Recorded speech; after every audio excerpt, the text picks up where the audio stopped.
Okay, so magandang gabi po, no?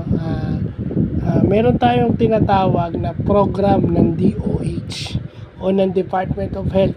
Ito po administrative order nila back in 2020. So ibig sabihin panahon to ng pandemic, no? Administrative order ni former DOH Secretary Francisco Duque. Okay? Ito yung tinatawag na medical assistance for indigent and incapacitated patients o yung MAIF, no?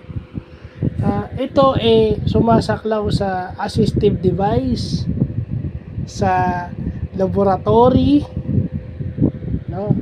At sa kung ano-ano pa mga medical expenses including hospital bills. So, sino yung mga qualified indigent patients? Yung indigent patients is yung hindi sapat o walang trabaho o talagang indigent, meaning mahirap na patients na wala talagang pambayad sa mga medical expenses nila o medical needs sila. That is indigent. Paano mo malalaman na indigent sila? Dahil meron yung social case study report. So kung wala kang certificate of indigency from the barangay, meron silang social case study report na ini-evaluate. Makikita mo kung talagang indigent sila, pati yung pamilya mo. Ano tong financially incapacitated? Ito yung dahil sa mahal ng medical expenses sa Pilipinas, ito yung tinutulungan ng DOH dahil wala silang pambayad. Kumbaga kulang o wala silang pambayad. Hindi nila alam saan kukunin. Ayan.